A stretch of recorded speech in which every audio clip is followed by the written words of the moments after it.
Hi friends, this is Dainty Tank. Thank you for joining me. Welcome back to Highway Blossoms Part 13. Unlucky 13. Hopefully that doesn't affect anything, seeing as we're about to go into a gambling match. For more on that, poke the totem on the upper iCard area, check out what we've done up there, and while you're poking things, poke subscribe. Because it's cool and stuff. And then you're subscribed and you can come back and hang out with me. Wouldn't that be fun? We could just hang out together and that'll be fun. Speaking of hanging out together, so Highway Blossoms. It's there's so much going on. I'm glad it finally got gay, but they're not talking. They're not talking about it. They're not communicating. They're not doing anything you would expect out of, like, even the most brand new relationship. You would still, like, sit down and talk. Given it's kind of a little weird, awkward situation because of the fact that they kind of live together right now in a motorhome. But, you know, communication is so important. I honestly am torn about the relationships here. Really, there's so much going on and so many, like, plot holes between the different characters and what's going on between them that it's driving me a little nuts here. So I will talk about it while they pop up, but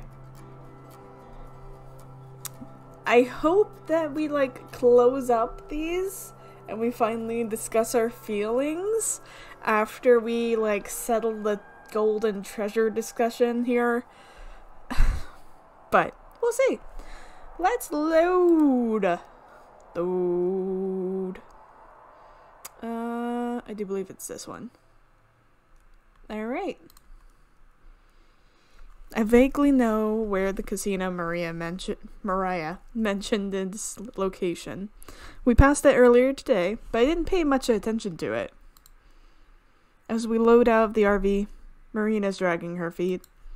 Do you want to wait here? I can just go take care of this and then come back. No way! I don't want to split up again. Fair. After I look up, I take her hand. Since I'm in the lead this time, the walk isn't as slow. With the evening approaching, the temperature's gone down. At the same time, traffic is starting to build up. In a few hours, it'll look like an entirely different city here, once all the lights come on. The view of the big city at night, far in the distance, has always been one of my favorite sights. I can remember staying up late when Gramps and I were on the road so that I could press like a sticker against the window and look. They sell postcards of New York and Atlanta and other places all lit up because it's so pretty. We've got a couple hours until then. I do have to say that Atlanta at night was very pretty. Very, very pretty. Just gorgeous. But I'm a big fan of Boston, so neither Marina nor I say much while we walk. Even given the situation, it doesn't feel as awkward as some of the other quiet times before. Turn this down a little bit. It's in my ear. Soon we reach the building Mariah described. This the place? Yeah, this is it. We step inside. I can see why Mariah said this place might be closed soon. Although it's pretty clean looking, there's hardly anyone here. A couple of people occupy slot machines far away from each other. Aside from those two and a bored-looking host, the place is pretty empty. Well, those three in the trio, Mariah and her posse, are seated on a semicircular couch. It and an identical couch form a circle around a card table. No greetings are exchanged as Marina and I take our places across from them. Sealed deck of cards sits on the table. It's got gaudy Las Vegas landmarks and logos all over it. But at least it's legit. Should we ask that guy to come deal for us? Hell no! The only reason they don't check ID is because they don't care. If you attract any attention, they'll throw you out. Okay, so who will? Point. Tess can. Poor child. Tess nods.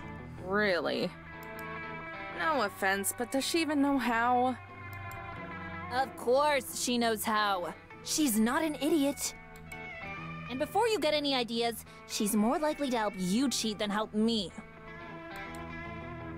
Tess nods again. Just ask. Alright, that works for me. Just ask. Because if two underage girls are going to play, then why not have a 10-year-old deal the cards? Over treasure. Literal gold. Come on, guys. Just, this whole situation. The whole, like, relationship between these two groups. Because they stole Marina's car, junked it, sold her cell phone, didn't say anything about that besides, oops, sorry. Then you guys borrowed their stuff, including Mariah's hiking boots and all of their equipment that allowed you to be able to do searching for the gold to begin with. And then you never think, maybe I should return these. Maybe these aren't just mine. And then when you guys do have gold, instead of like giving them some as like a, hey, this is your stuff, I guess, or like just giving them and separating out or anything, you go and do this whole gambling thing. Oh my god. Come on, guys. Mariah slits open the paper wrap on the deck and then hands it to Tess. The little girl takes out the instructional cards and jokers and then shuffles. I have to say, I'm impressed. She creates a bridge with the cards that's way tidier than I could ever do. Mechanical, even. So there are 16 pieces total. We'll go piece by piece, I guess.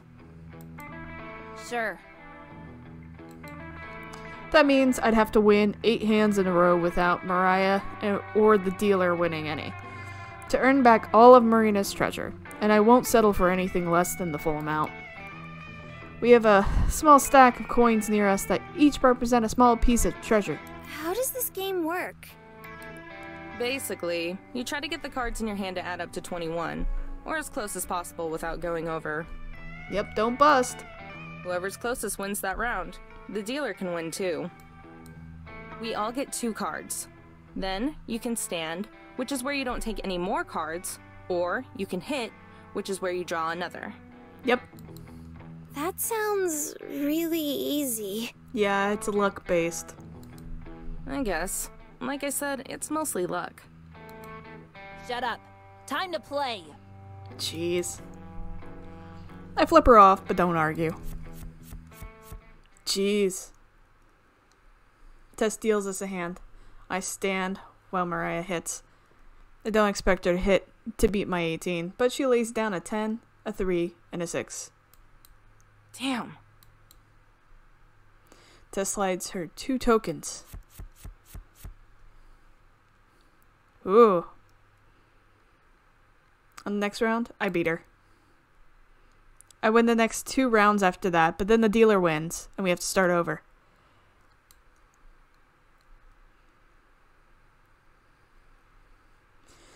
The game drags on for a long time. Joseph has fallen asleep, head lolling backwards over the couch. Even Marina, who has both her honor and money at stake here, starting to fidget. We've been playing for close to an hour. She doesn't complain at all, though. After a while, even Mariah and I are starting to get annoyed. She sighs and shifts irritably while I debate what to do. And when she takes her time thinking, I bite down the urge to say something snarky and hurry her along. Once Tess wins again, we're both sitting at 3 pieces each. Mariah wipes her palms and clears her throat. This is taking forever. Yep. But if you're saying we just call it here, the answer is no. No. But let's just go all or nothing. One final hand. Oh my god. Then you won't be able to say I cheated or took advantage of anyone, and I can finally relax with my treasure. I think about it. One more hand, huh? The odds are probably better than if we were to sit here all night. Maybe. I'm not good enough at math to calculate. I mean, technically. Yeah, because there's a higher probability with smaller sample set, but on the flip side, just 1 is the luck. Be possible that we're here until the festival comes around if we kept going back and forth like this. I look over at Marina, whose interest has been piqued again. What do you think? She gives a long thought, her face betraying nothing. Then she shrugs. I have no idea. Right then. Fine. All or nothing. Maria nods, satisfied. Deal 'em, kid. Tessa passes out our cards. I pick mine up, holding them so only Marina can see. 16. Tessa's showing an 8. I try to gauge some sort of reaction from Mariah, but her face is totally expressionless. No wonder she beat Marina at poker. Amber? I think it's the first time she's ever said my name. It sounds weird coming from her. I'll stand. At 16? If I were to take a hit and draw another card, there's a pretty good chance it would put me over blackjack. Yeah, you're right. That's fact. Because you need 5 or less. And that would be a loss by default. Sis? Hit. Hit me. There you go. You're waiting for the arrogance to happen. Tess slides her another card and then flips it over the whole card. It's a 4. For a grand total of 12. That means we still beat her, at least. Let's see. I lay down my hand and wait for Mariah to do the same. Except she doesn't. She just looks at my cards, flat on the table, face stony, mouth silent. Then she makes a sound of disgust and stands as she flings her 3 cards towards the table. Flipped them over to see a 3, 2, and a 10. So 15. We win. That's all I say. Marina looks at me, and then at the table, then back at me, making sure she heard me right. We did? Yeah. The total of her hand was closer to 21 than hers was. Strangely, I don't even feel excited. Not about the victory, which is nice, or the fact that it came over Mariah, which is nicer. I just feel relieved. Marina squeals and then explodes towards me, half leaping, half tackling me into a hug as I nearly fall off the couch. She plants a large kiss on my cheek, then travels over to my mouth. Oh God, Amber! I was so worried, but oh my God, thank you! You're the best! That's adorable. Her praises are doubted with kisses all over my face. Joseph, woken up by the commotion, looks away with a blush. Tess, on the other hand, stares at us, creepily apathetic.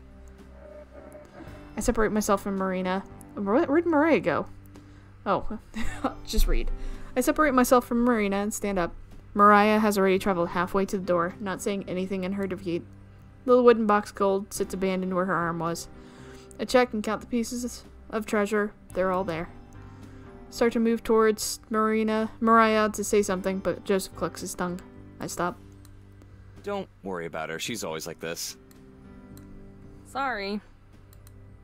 Not sure what else to say. I half shrug, which is hard since Marina still clings to my arm.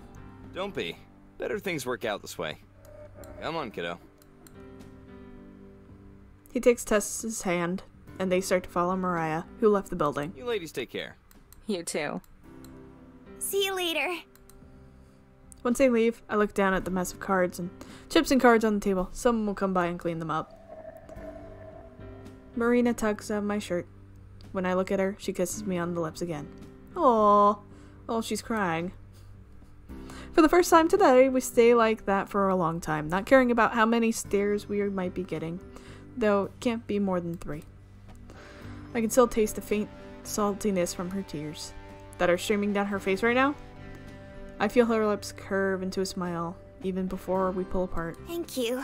Seriously. I know I'm always saying thank you and sorry, but I am sorry that I screw up so much. Don't worry about it. It all worked out, right? Yeah, but you guys could have used logic here. Yeah, but only because you were there. I don't know what I would have done if you weren't. Well, if I wasn't, then you wouldn't be either, you know? I mean it as a joke, but she doesn't laugh. She just leans into me. I know. Then we kiss again. We must look like perverts just standing in the middle of a casino making out. No! You look like a straight couple. Like, sorry, not joke. I'm pointing out the fact that PDA like that is fine when it's hetero people. We're allowed to make out in public too. It's just not... How do I get these words out? You are not a pervert for making out in public. Because you wouldn't yell at people at a straight couple making out in public. Because you don't. People don't. Don't be self-conscious. Just because we are homo does not mean that we're no less able to make out in public. In fact, park benches are my favorite. You ready to get out of Vegas? Yes. Definitely. But, one thing first. Are you going to drag her over to whatever you wanted to buy her? What's that? Can we get something to eat? Oh, even better. I was hoping you'd say that. I saw this Chinese place earlier that smelled amazing. Sound good? Very. Hand in hand like always, we leave the casino and make a quick walk to the restaurant. I'd come across it while waiting for Marina before. All along the strip, more and more lights are coming on.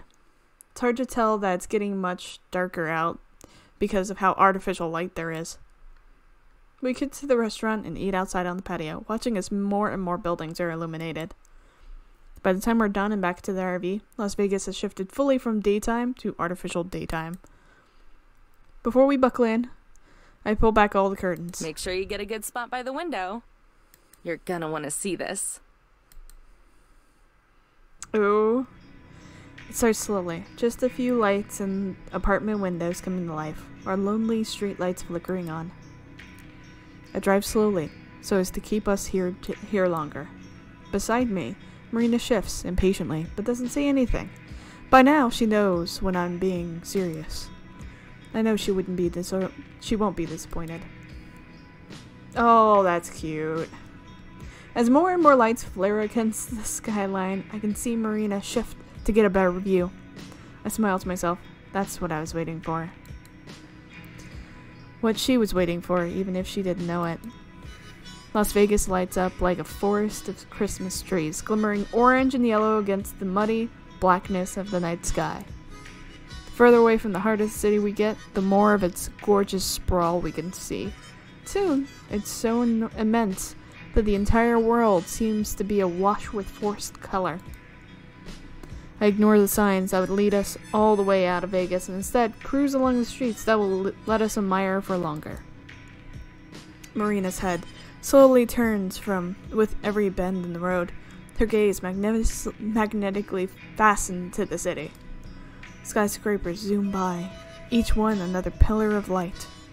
The casinos, which have gaudier decorations, make an exotic contrast to the mundane office and apartment buildings. Marina drinks it all in like water, out here in the desert. Light from the window frames her face, and I remember how I thought of her as angelic back in Zion. Now, the world is even more fitting, because of the way her open-mouthed smile enhances the effect. She catches me watching, and for just a second, that smile is directed at me. Then she turns back to Vegas, which is finally starting to recede as we head out of town. Oh, that was cute. Good job. She's silent until long after it's faded from the rearview mirror. Then she clears her throat, finally looks at me again. We're going back one day, right? Sure, if you want. Oh, that's a thing in the future, guys. Good, because we didn't even get to do like a nickel... Quarter. A quarter of the super cool stuff we should have done. Oh yeah? Like what? Even if I do live like a gross hermit, I know what Vegas has to offer. But I like seeing her excited. There's always a genuine spark of wonder that's ignited when she is. It might have to do with her lack of experience, but I like to think she'd be the same regardless. Well, there's this pirate sun show that looks really cool. I heard about another show with fountains and lights that shoots water way up high in the air and oh! That's cute. She spreads her arms far apart and scrunches her face down, giving herself a double chin. I want to try every single buffet in town. Yay. That's a lofty goal, Marina. But we're rich now. I thump my head and squash her down with the palm of my... I thump her head and squash her down with the palm of my hand. And we almost lost all of that in a single day. So you should know how easy it is to blow it. Well, I think it would be romantic. Aww. We can rent out a hotel room, order a really nice bottle of wine, and just cuddle by the window and look at the lights. A wistful look gleams in her eyes as she gazes out the window into a vast desert night, sighing like I just stepped out of the royal carriage and swept her off her feet. Never mind the fact that Marina has probably never tried wine in her life and would spit it out the second it touched her lips. That does sound really nice. Guess I have some high expectations to live to.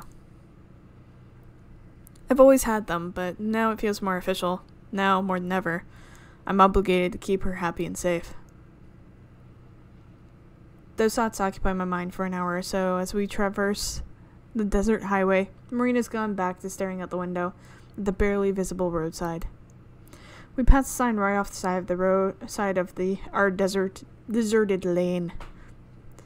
We're pushing 80, so we almost miss it, but I catch a quick glimpse as we speed by.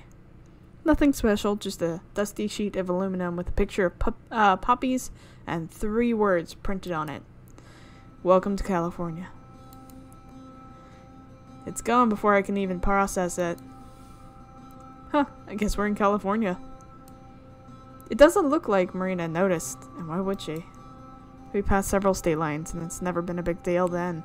No welcoming party or even a government checkpoint, and that suits me just fine. There is a checkpoint when you go into California, because they check for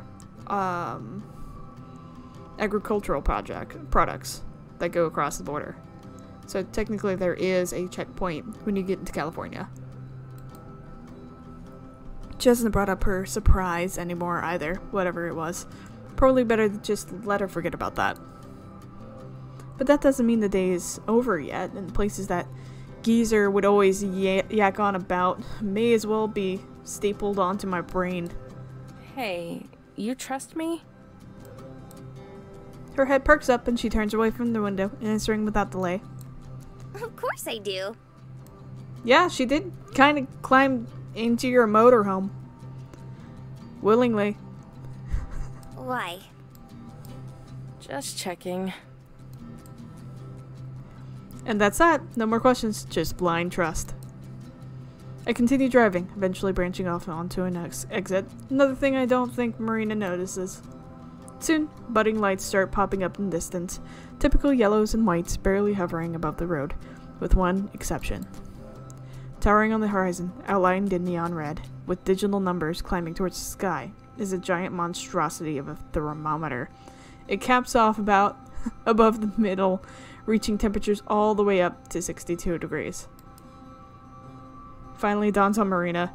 Her head twists towards me like an owl, her eyes just as wide as one. Amber, what's going on?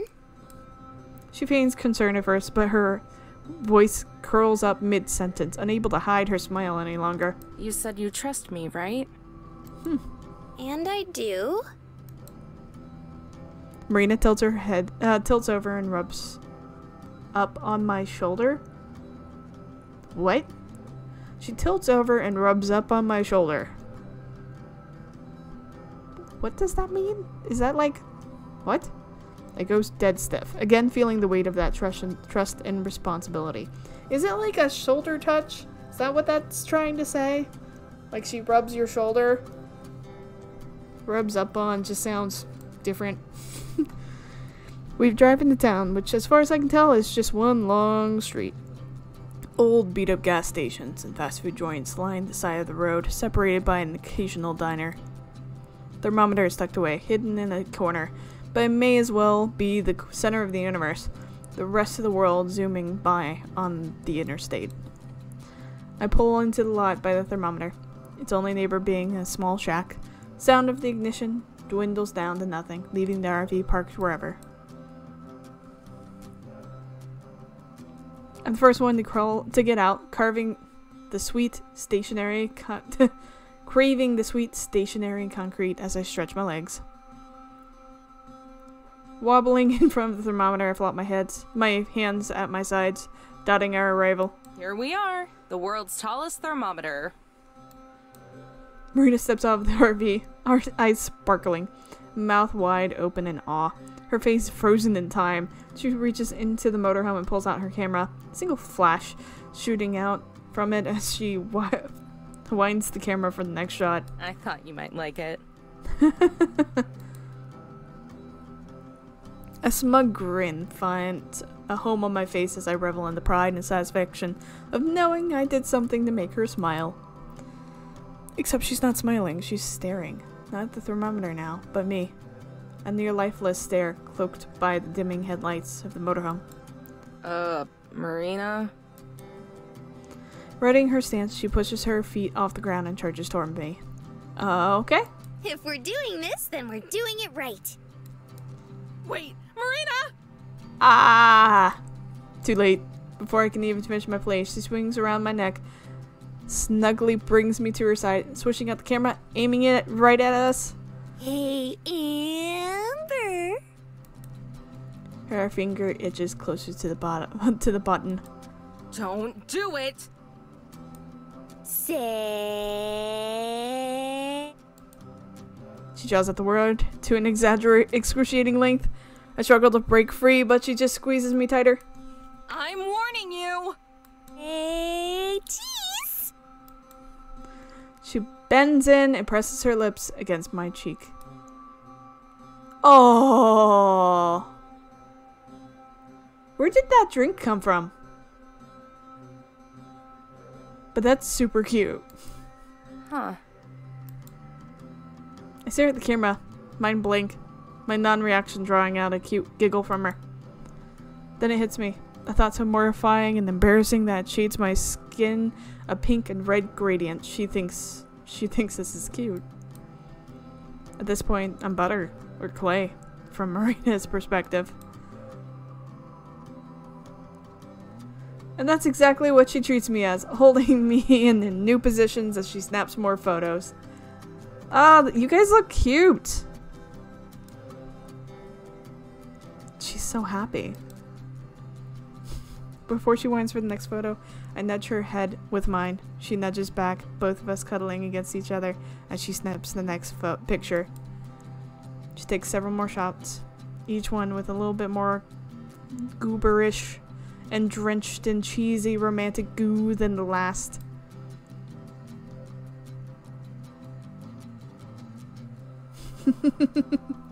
Probably die if anyone ever sees these, but with any luck, Marina's constant bouncing will hopefully make the few of these come out fuzzy. Still, I think I might love this. Like, a lot. When we first met, I didn't think I'd ever understand the naive ball of energy just looking for some help. In a lot of ways, I still don't. I drive by at such a perfect time. Who even knows what would have happened to her? Thinking about it still drives me nuts. But still, those types of things just seem nearly as big as they used to. Even almost losing the treasure to Mariah was just a sizzling drop in the frying pan. If anything, I'm more upset that I wasn't there to help her when it went down. After all, that's why I'm here, to help and protect her. She makes me so happy. Aww. With my hand now wrapped around Marina, I clutch her tighter, only for my hand to be met with an adorable gurgling rumble transmitted from her stomach. We both looked at the source, her with a bashful sort of terror, and me with amused disbelief. Even after all that food at the buffet? I can't help it. You're a bottomless pit. The Marina Trench. Huh? Amber, please. That one wasn't even clever. Oh, I thought it was. I cackled with glee. tossing her the keys to the RV as I walk over to a nearby shack. I'm just messing with you, babe. Go lock up. We'll grab a bite and sleep here for the night. The shack is sad and abandoned. The cute logo of the little chief carrying an oversized bun all but faded away. A peek inside the browning windows. It's more of the same, rusting and decaying. Outlines of tables and booths are imprinted in dust, while the ones built into the walls were just left to rot. It was always just a side thing he mentioned when walking around the thermometer, but not being able to experience everything he mentioned feels wrong. Like I'm not doing right by him. Damn. Looks like that's one more thing I can check off your list. Marina waltzes into the diner, keeping the door open for me as we scurry in from the breezy entryway. Immediately, she's drawn to the claw machine in the corner, filled to the brim with non-specific, unlicensed stuffed animals. Her eyes glitter as she tries to get me to notice the box of wonders. Coming from anyone else, this action would be subtle. Maybe a few quick glances at most. Coming from Marina, not so much. Instead, she repeatedly swings her head in the direction of the machine, like she's trying to form a giant crescent moon with her neck. But I know Marina well enough to know exactly which one she wants. Snuggle tight between the fuzzy ball with googly eyes and the lion with a crown lies the Holy Grail. A gray wolf with a polka dot bow tie. Unfortunately for her, our waitress is already waving us over to our seats. Marina stares into the glass, her foggy reflection lining up with the wolf. I take her hand and lead her to the booth. Once there's some distance between us and the waitress, I lower my voice. Don't worry, I'll give it a whirl after we eat. Marina, however, can't take a hint and blurts out her response, alerting every weary soul in the diner. Whoa, you actually know how to win at those? I've never been any good at them. Counter lined up with jumbo clones turns around and glares at us before shaking their heads and returns to their meals. Whew. Oh well. Of course I do. You know how many of these diners I went to as a kid? When you eat at the same place almost every day, you get good. Fast.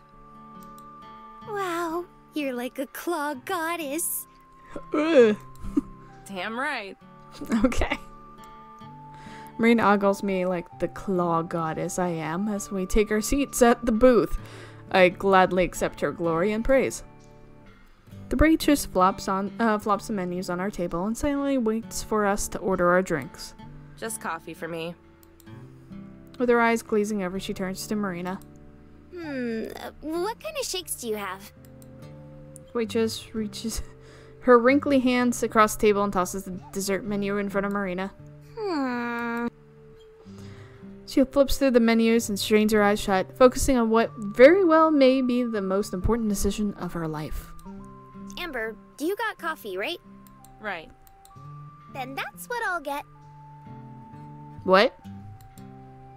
Overflowing with certainty, she stares at the waitress and gives her a direct, confident command. I'll have the coffee shake.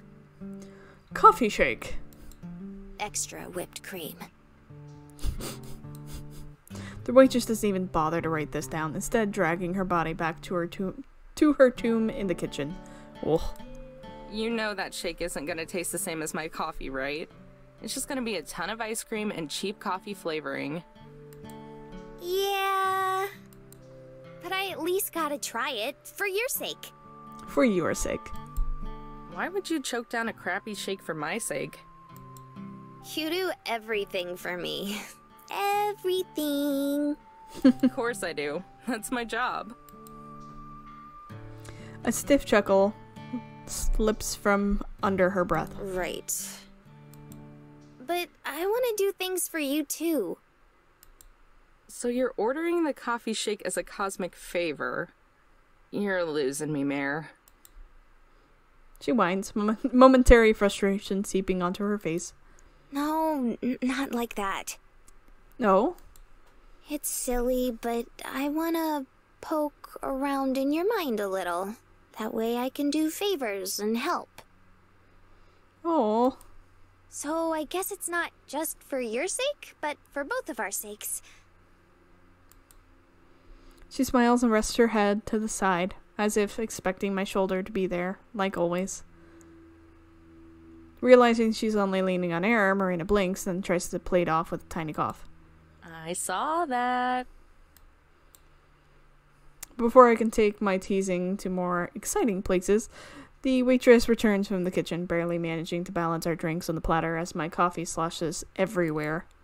She doesn't seem to care.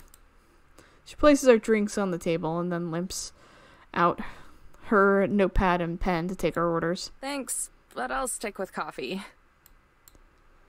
Marina is too distracted by the shake to notice. Her eyes climb up the tower of extra whipped cream as it twirls to the ceiling, revealing the thermometer outside. Snap 2. What do you want? Oh, She opens up the big menu and flips through the pages multiple times, front, back, side to side, even upside down. Repeating the process every time. Before we miss the festival, Mare. I know, but there's just so much to choose from. I have to be picky. You didn't have a problem vacuuming up everything at the buffet. Marie drops the menu. If it were a few pounds heavier, I'm pretty sure she would have dropped it on my feet. Handing the menu to the waitress, she leans over the table, inches away from my face. She places her order. Her pupils burn with intensity. I'll have the pancake sandwich.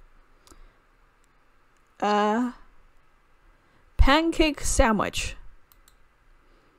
Dead serious. The waitress wobbles away, somehow not collapsing on our way back to the kitchen. I try not to burst out laughing at Marina, but it doesn't work. The cracks are showing. Stilted snorts and spurts of snickering keep leaking out. Marina's cheeks puff out, getting brighter as I bubble over. Why do you have to tease me about everything, Amber? I break. My laugh echoes across the diner. Again, we're met with glares, but I don't even care. Fine. Maybe I won't share the treasure with you after all. Why are you saying that in front of people? I wave off the empty threat and settle down. Like, why? They hear you. I'm just waiting for them to be robbed at this point, because they're not being smart about any of this. I'm sorry. It's just that... Done laughing, I rest my chin on the table and start fumbling with salt and pepper shakers. That's what Gramps used to order. All the time. Marina has already reverted back to her usual self, watching me pass the salt and pepper back and forth like she wants to join in too. It's so weird. Just 2 huge pancakes with eggs, bacon, and ham smashed in the middle. Things drenched in syrup. I was about to say, wow. Huh. Eggs, bacon, and ham sounds great. Minus the pancakes. That sounds super tasty, though. I chuckle and slide her the pepper. I'm sure you'll love it. Now it's just a salt shaker sliding between my hands. He never eats the eggs. Always just passes them on to me. They're so gross. Just scrambled and cold and sticky. I always tell him no, but the dork just laughs and says he's gonna keep egging me on. Every single time. Marina laughs at the stupid joke. I laugh too. We would just end up bringing it home in a box. And when it went bad, he would just take it out of the fridge and say, "That's all, yokes!" Like it was the most clever freaking thing. She laughs even harder at that one. I think I do too. Keep my eyes focused on the shaker, sliding it faster and faster. When we go home, you two really need to get together and meet. Aww, you really have to deal with this unprocessed grief you have right now. Salt shaker tips onto my pinky and topples over, spilling a few grains of salt. Marina is tense, but forces to smile anyway. She sighs. We both look down and go silent. I think I'm gonna head back to the RV. Are you gonna pay? You should pay. I get up and reach into my pocket, placing a bill on the table. Amber? Don't worry, I'll be fine. Just need some time. Leaving Marina behind me, I walk out of the diner. Aww. Okay, I think this is going to be a good place to stop right before we break into all of the feelings. I do like the game. It just leaves so much there that is rough relationships between everybody, and there's unprocessed guilt, there's unprocessed grief, there's lots of just thievery between the main crews. I don't understand why. Anyways, maybe there's a DLC. The DLC is Next Exit, I think it's called. It came out just like a short time before this, and that's why I picked this up. Maybe it closes all of those holes. Maybe I should just keep going. Definitely let me know your thoughts down below. Cause, yeah, I definitely want to know what you think here. With that, I love you all, and I'll see you next time. Bye!